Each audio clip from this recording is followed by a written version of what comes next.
Hey, vous aimez les nibards et l'espace? Ça tombe bien, Star Barbare est de retour. La BD Star Barbare Saga! L'incroyable comic book de 113 pages en couleur par l'auteur de la série Harry Partridge, nous plongeons dans un récit complet bourré d'actions intergalactiques, d'humour et de menaces. Précommandez la BD en description sur kunkun.fr. Fais-moi des bébés. Hey, bonjour tout le monde, aujourd'hui on va parler de Squid Game et Call of Duty. Oui, ces deux mondes opposés se sont rassemblés pour faire un événement spécial dans lequel on incarne un joueur de la célèbre licence au jeu macabre, Squid Game, cette série qui dénonce le capitalisme exacerbé, le sacrifice que certains sont prêts à faire pour avoir du pognon, dont la pression vient de dettes, de proches à l'hôpital ou toute forme de raison qui les pousse à risquer leur vie, sous couvert de milliardaires spectateurs qui se divertissent en traitant les pauvres comme du bétail. Mais bon, ça tout le monde s'en branle et ne retient que des jeux d'enfants dans lesquels il faut gagner pour être le dernier et se faire du fric. On oublie complètement que les gens meurent, hein, et finalement le message sous-jacent de Squid Game est obsolète de fou, puisqu'ils en ont fait un jeu télévisé sur Netflix dans lequel des Américains qui adorent le fric, vraiment c'est le pire casting que j'ai jamais vu, se mettent sur la gueule avec des jeux qui n'ont rien à voir d'ailleurs avec Squid Game, dans lesquels des gens peuvent vous éliminer sans que vous ne jouiez, chose impossible dans l'œuvre originale. MrBeast a aussi fait une vidéo, il a d'ailleurs fait concurrence à Squid Game, saison 2, grâce à ses Beast Games sur Amazon avec 5000 personnes qui se battent pour gagner 5 millions de dollars. Le fric, vraiment les Américains n'ont retenu que ça, des jeux d'enfants et du fric. Le message anticapitaliste derrière, ils en ont rien à foutre. Mais bref, du coup, Call of Duty s'y est mis lui aussi en proposant un événement Squid Game dans lequel vous allez jouer à 1, 2, 3 soleils dans une map qui existe déjà et c'est tout. Le tout sous couvert d'une belle vente de passes de combat à 10 balles qu'il te spamme dans la gueule à chaque fois que tu fais une partie. Vraiment au début quand j'ai voulu y jouer, j'ai cru qu'il fallait que je paie pour pouvoir tester le mode. Mais non, c'est juste que le bouton Event Squid Game te met directement sur la boutique. C'est pas très malin. J'ai vraiment cru qu'Activision voulait mon pognon à un moment. Du coup, évidemment, je ne vais pas payer, ce qui fait que je joue avec le joueur 006, le fameux, vous savez, celui-là.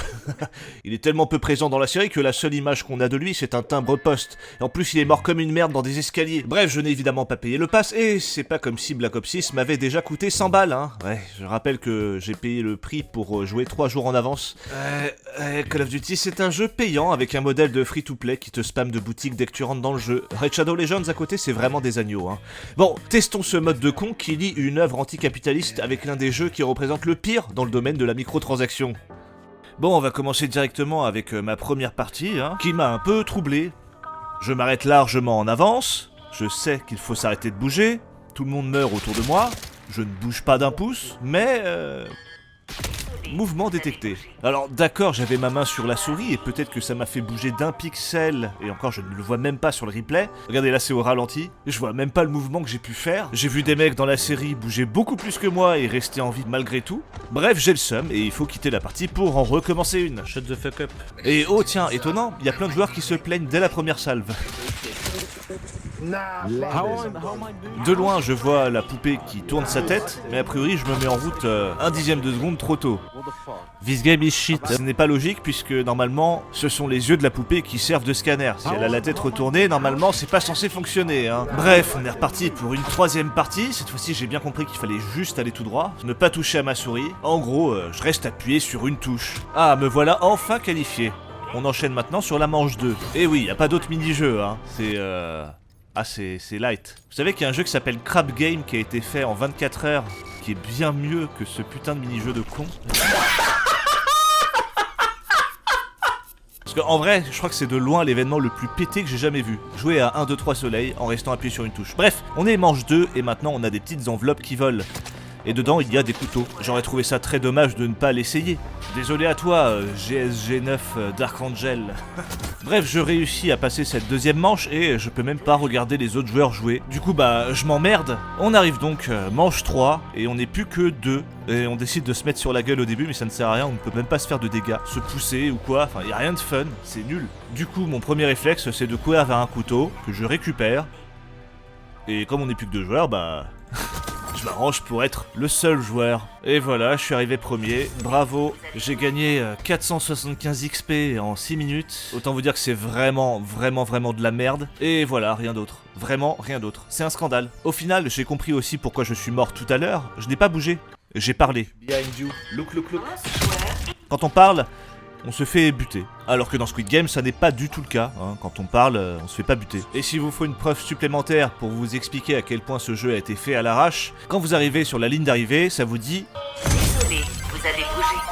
Vous avez bougé, comme si vous aviez été éliminé. C'est vraiment d'une stupidité incroyable. Je pense que chez Activision, ils ont mis plus de temps à faire les skins qu'à faire le jeu, parce qu'en vrai, ce genre de mode là, surtout fait de manière aussi nulle, ça prend, allez, 1 heure. Bref, on est vraiment dans un événement qui est là pour ponctionner votre portefeuille, encore une fois sur une œuvre qui est censée critiquer ce genre de choses. Mais bon, je serais pas étonné de la part d'Activision qu'un jour on ait des skins gilets jaunes ou avec des drapeaux de la CGT en skin payant.